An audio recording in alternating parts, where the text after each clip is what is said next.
ఖండించండి ఎస్సీ వర్గీకరణ బిల్లును, ఖండించండి ఎస్సీ వర్గీకరణ బిల్లును, ఖండించండి తెలంగాణ రాష్ట్ర ప్రభుత్వం ఏర్పాటు చేసిన ఎస్సీ వర్గీకరణ బిల్లును,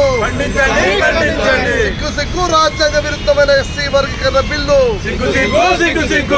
సిగ్గు రాజ్యాంగ వ్యతిరేకమైన ఎస్సీ వర్గీకరణ బిల్లు, దళితుల ఐక్యత ముప్పు వాటిల్లే ఎస్సీ వర్గీకరణ బిల్లును వ్యతిరేకిద్దాం, దళితుల ఐక్యత విఘాతం కలిగే ఎస్సీ వర్గీకరణ బిల్లును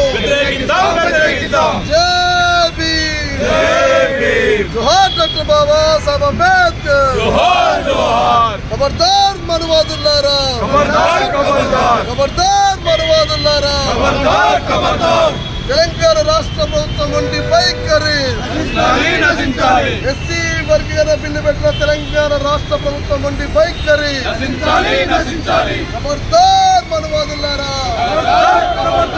జై భీమ్, జై భీమ్, కాపాడుకుందాం భారత రాజ్యాంగాన్ని,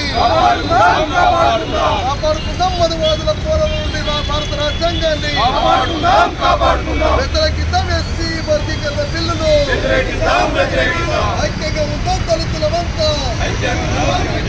జై భీమ్, జై భీమ్.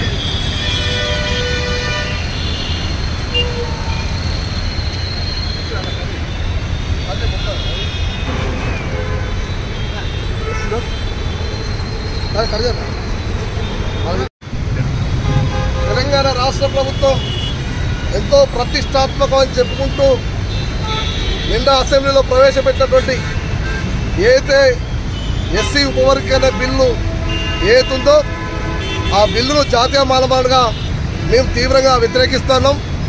ఆ బిల్లులో ఎటువంటి శాస్త్రీయత లేదు, ఎటువంటి సారూప్యత లేదు. ఆ బిల్లు కేవలం దళితుల్ని విభజించడానికి, దళితుల్ని అరైక్యత గురి చేయడానికి, దళితుల అస్తిత్వాన్ని దెబ్బతీయడానికి, దళితుల యొక్క జీవన విధానాన్ని ధ్వంసం చేయడానికి ఏర్పాటు చేసిన బిల్లుగా మేము జాతీయ మానమానుగా చెప్పాల్సుకున్నాం. ఈరోజు షమీమ్ అఖ్తర్ పేరుతోటి ఏకసభ్య కమిషన్ వేసి ఈరోజు ఆ రిపోర్ట్ తీసుకొచ్చి ఆ రిపోర్ట్లు పే చేసుకునే ఈరోజు ఈ బిల్లు ఏర్పాటు చేశారని చెప్పి చెప్తున్నటువంటి పాలకవర్గం ఏతుందో వారి యొక్క బుద్ధి మార్చుకోవాలని చెప్తున్నాం.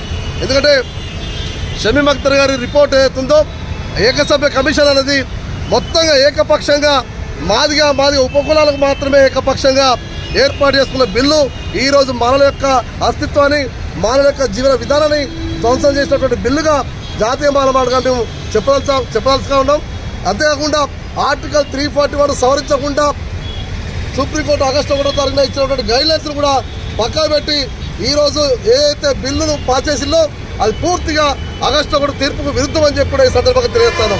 ఏదో ఎంపెరికల్ డేటా ఏదైతే మొత్తం సమగ్ర నివేదికలతో శాస్త్రీయతో వర్గీకరణ చేయాలని చెప్పిందో ఆ యొక్క నివేదికలు కూడా ఇంతవరకు షమీమ్ అఖ్తర్ రిపోర్టును ఏ యొక్క ఎమ్మెల్యేకు ఎక్కడ కూడా బయటపెట్టకుండా ఈరోజు శాస్త్రీయతతో చేస్తున్నా అని చెప్పి నిన్న మంత్రులు, ముఖ్యమంత్రి గారు, ప్రతిపక్షాలు అన్ని పార్టీలు ఒకటే మాట్లాడుతూ ఉన్నాయి. ఈరోజు మేము చెప్తాను 3 నెలలు కష్టపడి 3 నెలలు తిరిగినటువంటి షమీమ్ అఖ్తర్ రిపోర్ట్ ఏడదాచిల్లు, ఏ బొందలు పెట్టిల్లు. షమీమ్ అఖ్తర్ రిపోర్టు బయట పెట్టకుండా షమీమ్ అఖ్తర్ రిపోర్ట్లో ఎవరి జీవితం ఎట్లుంది, ఎవరి జీవన విధానం ఎట్లుంది, ఎవరి యొక్క అక్షరత ఎట్లుంది, ఎవరి జనాభా ఎట్లుంది, ఎవరు ఉద్యోగాలు ఉన్నారో ఆ విషయాలు స్పష్టంగా ఉంటాయి. కానీ అవేమీ బయట పెట్టకుండా ఈరోజు శాస్త్రీయంగా ఈ యొక్క వర్గీకరణ జరిగిందని చెప్పి గొప్పలు చెప్పుకుంటున్నటువంటి ఏదైతే ప్రభుత్వం పాలకులు ఉన్నారో ఆ విధానం మార్చుకోవాలి. షమీమ్ అఖ్తర్ రిపోర్టు బయట పెట్టకుండా మీరు ఎట్లా శాస్త్రీయతతో బిల్లు పాస్ చేసిందో రేపు కోర్టులు చెప్పాల్సిన బాధ్యత మీకు ఉందని చెప్పి కూడా ఈ సందర్భంగా తెలియజేస్తాను. మేము ఒకటే చెప్పాల్సుకున్నాం, మాలాడు సోదరులు ఇప్పటికైనా ప్రత్యక్ష పోరాటాలు సిద్ధంగా ఉండాలి. మాలలు తమ అస్తిత్వం కోసం బయటకు రావాల్సినటువంటి అంశం రానే వచ్చింది. ఇటువంటి పాలకులకు బుద్ధి చెప్పడానికి మాలలంతా ఒక్కతాటి మీద రావాల్సినటువంటి సందర్భం వచ్చిందని చెప్పి కూడా ఈ సందర్భం తెలియజేసుకుంటూ నిన్న అసెంబ్లీలో కూడా ఎవరు కూడా ఒక్క ఎమ్మెల్యే కూడా మాట్లాడుకోవడం సిగ్గుచేటు. ఒక్క ఎమ్మెల్యే కూడా ఈ యొక్క రాజ్యాంగ విరుద్ధమైనటువంటి ఈ సారూప్యతలైనటువంటి శాస్త్రీయత లేనటువంటి ఈ యొక్క వర్గీకరణ బిల్లును వ్యతిరేకిస్తున్నారని చెప్పి ఒక్క వ్యక్తి కూడా మాట్లాడినటువంటి పరిస్థితి. మేము దీన్ని తీవ్రంగా ఖండిస్తున్నాం. పార్టీలు కూడా అదే నిర్ణయిస్తున్నాయి. ఆ పార్టీల యొక్క విధానాన్ని కూడా మేము ఎండగట్టదలుచుకున్నాం.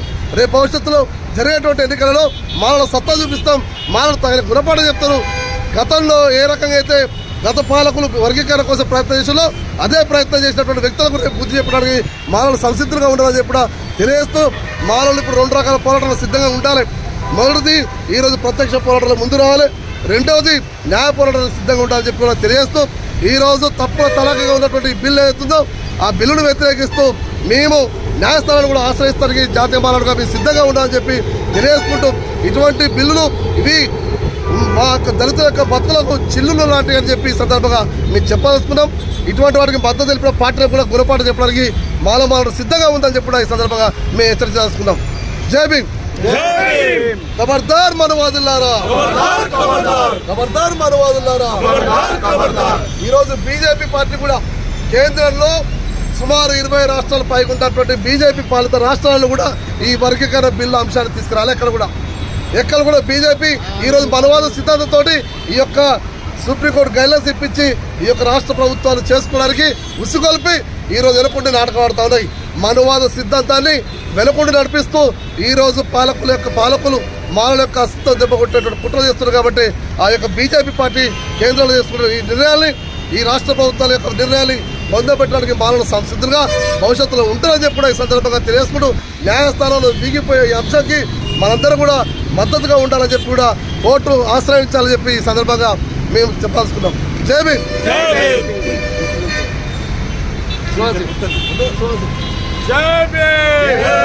ఖబర్దార్ మనవాదులారా, ఖబర్దార్ మనవాదులారా. కాపాడుకుందాం భారత రాజ్యాంగాన్ని, కాపాడుకుందాం భారత రాజ్యాంగాన్ని. వ్యతిరేకిద్దాం ఎస్సీ వర్గీకరణ బిల్లును, వ్యతిరేకిద్దాం ఎస్సీ వర్గీకరణ బిల్లును, వ్యతిరేకిద్దాం ఎస్సీ వర్గీకరణ బిల్లును. జై భీమ్.